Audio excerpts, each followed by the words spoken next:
ચોરીની Splendor plus મોટરસાયકલમાં ખોટી number plate લગાવીને તેનો ખરાબ તરીકે ઉપયોગ કરનાર ઇસમ વિરુદ્ધમાં કાર્યવાહી કરતી Madharpura surveillance team police inspector Shri NH Brahmbhatt સાહેબ શ્રી નાઓના માર્ગદર્શન હેઠળ તેમજ સેકન્ડ પોલીસ ઇન્સ્પેક્ટર શ્રી યુજ જોશી નાઓની દેખરેખ હેઠળ surveillance police sub inspector Shri SA Asnani નાઓની સાથે સર્વેલન્સ સ્ટાફના ASI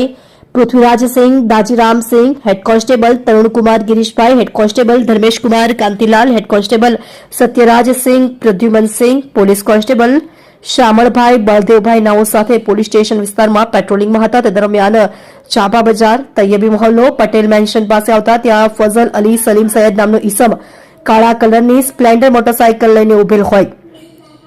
જેની આગળની નંબર પ્લેટ લગાવેલ ન હોય, જેની મોટરસાયકલ નંબર પ્લેટ બાબતે પૂછપરછ કરી મોટરસાયકલની પાછળની નંબર પ્લેટમાં લખેલ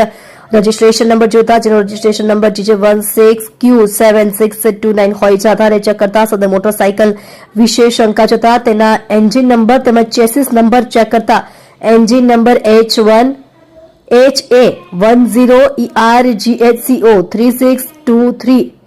ચેસિસ નંબર હોવાનું જણાઈ આવેલ હોય, જેનો ખરેખર RTO રજીસ્ટ્રેશન નંબર GJ16BR5517 હોય, પરંતુ ઉપરોક્ત મોટરસાયકલમાં ફઝલ અલીએ રજીસ્ટ્રેશન નંબર GJ16Q7629 વાળી નંબર પ્લેટ લગાવીને તેનો ખરા તરીકે મોટરસાયકલમાં ઉપયોગ કરી ગુનો આચરેલ હોય, જેથી આ બાબતે ગુનો રજીસ્ટર્ડ કરીને ઉપરોક્ત મોટરસાયકલને ગુનાના કબજે કરીને કાયદેસરની કાર્યવાહી હાથ ધરી આરોપીના રિમાન્ડ મેળવીને મોટરસાયકલ બાબતે વધુ પૂછપરછ હાથ ધરતા તેને ઉપરોક્ત મોટરસાયકલ શીતલ સર્કલ નર્મદા મૈયા બ્રિજની નીચે રેલવે સ્ટેશન પાસે ભરૂચ ખાતેથી ચોરી કરેલ હોવાની કબૂલાત કરેલ હોય, જે મોટરસાયકલના મૂળ માલિકનો સંપર્ક કરતા તેઓની મોટરસાયકલ ચોરી થયેલ હોવાની હકીકતને સમર્થન આપેલ હોય, જે બાબતે આગળની તપાસ હાથ ધરેલ છે.